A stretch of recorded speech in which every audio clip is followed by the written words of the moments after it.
As you saw in the last video, we just got the car idling and boosting, just sitting there by free revving, so you know this turbo is ready to put in some work. We're about to hit the dyno, but we came to a screeching halt when Abel actually looked at the car and saw my handiwork with the fuel system. We went and picked up C16 in the little Insight. You're definitely gonna be putting your bags on your lap. What about the sub? We're just gonna keep that there? The sub's probably gonna have to move like to a corner. Thank you so much. Yeah, worried about that a little bit too much.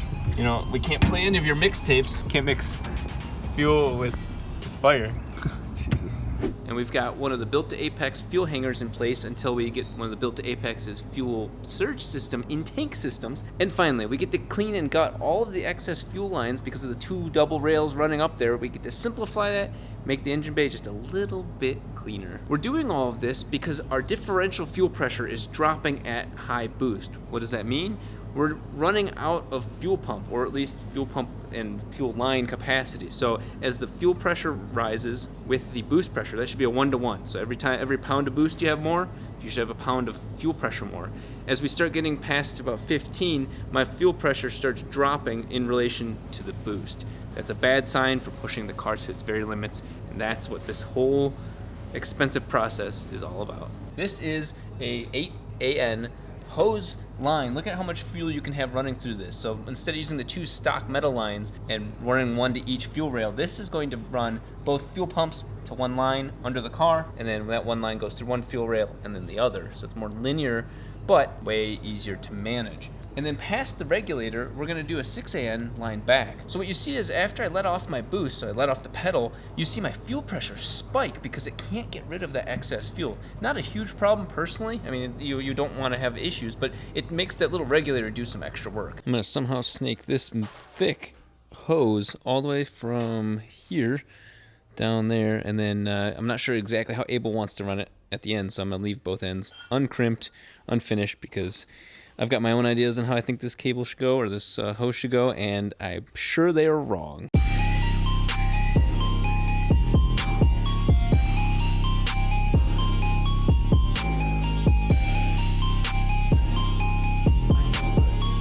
This is about to get messy. I need to do a test fit of this, and there's fuel in the tank. I'm not gonna be able to fit it in there with these fittings on there. Yeah.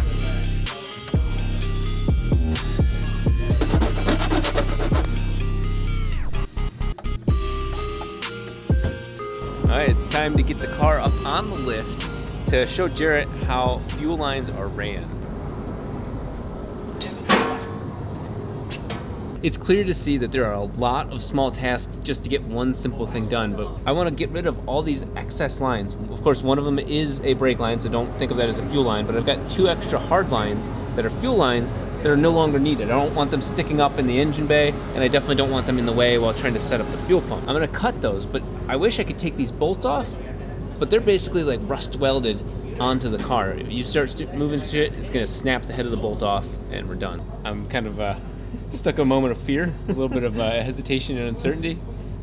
Analysis paralysis is what you call it in the professional world. So I'm just gonna start cutting and see where it goes. I'm gonna start with zip ties. You can always replace a zip tie. What's a zip tie, man? I thought you were going straight for the line. The line's gonna start peeing as soon as I cut it. Such a dumb idea. For all of you watching at home, I want you to be critical of the fact I'm not wearing eye protection. I want you to point that out. Crush it a little bit more. One little spark, and we're the first ones to be fucked. Well, if the people see the video online, somebody survived. Oh, should probably get something to cover that up.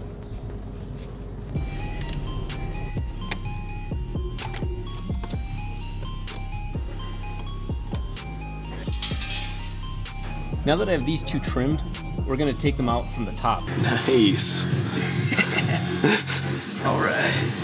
Getting it done. Making it happen.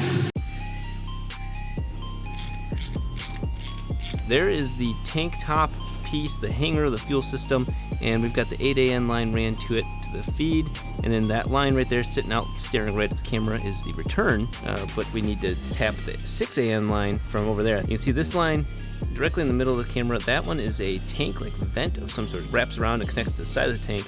and we'll have to connect all of the evap type tank return stuff all back together.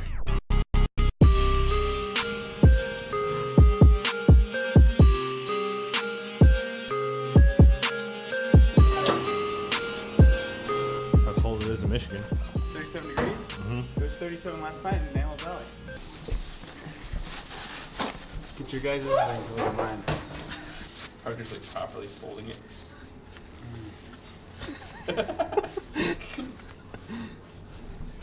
So you got that one fitting in here you got to change. Yep. And this is going to be a 90. So you're going to Okay. put a 90 on that. And that's going to come straight here 90 feet. And so just get that out of the way for now. Okay, And so then we'll put those on the bottom line like you said when we make the new line. yep. And we're going to get rid of all those 90 fittings. I can't believe this fucking thing was flying with those 90s like that. 7/8. Jared, want to see the 11 cool 16s? smooth? That was that right there. The Do it cool again? smooth. Wait. Look at that. Look at that. Can I see that? Yeah. Oh.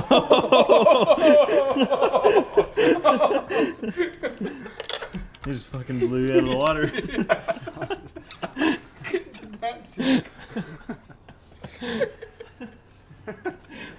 No, it's because I used to play drums. Oh, right. No. Or, Wow. Jesus. Or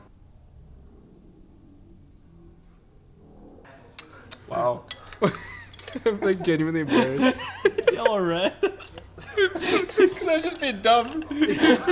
drums, I can do it with both hands. I can go so smooth and like do all these fucking cool. Just the same length. God damn it. You gonna get that off? Well, I mean, I am loosening it instead of tightening it like the hood. I mean, I'm sure we'll get them all off if we just keep tightening them. Yeah, there's some crazy shit going on, Jared. This is action.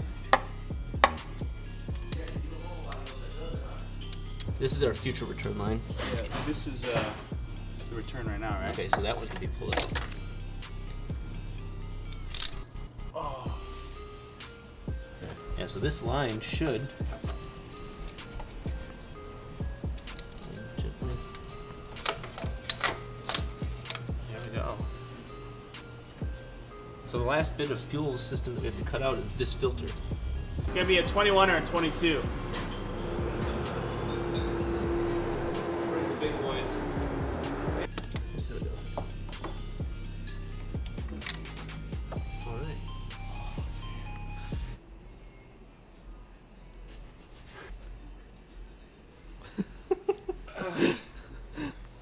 Okay, let's focus on work. Okay.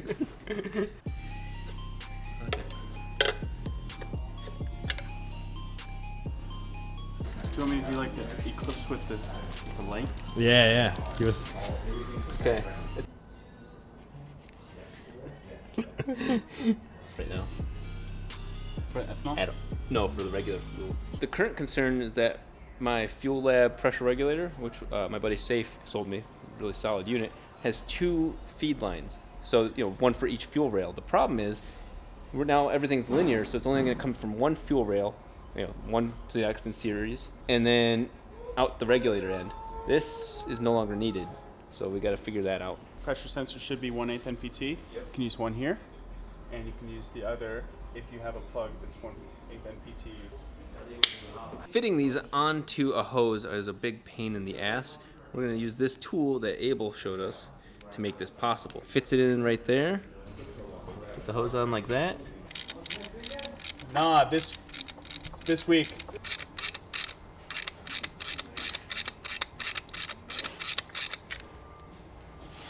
So there we are.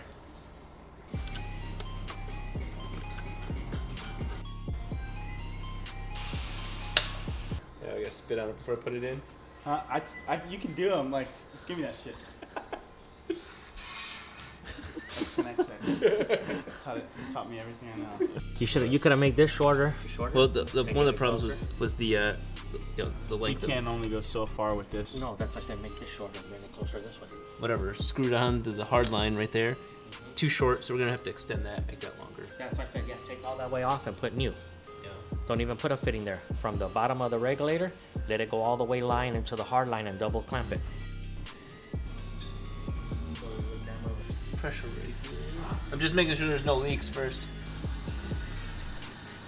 That is a fuel system all done up in one whole day. We've ran the one 8AN line all the way up it. We've redone all of the lines between the different fuel rails, and of course the return all the way back. Now that we've got the entire fuel system all done up, we're bags under our eyes, we're gonna lay this up, and then tomorrow we hit the dyno.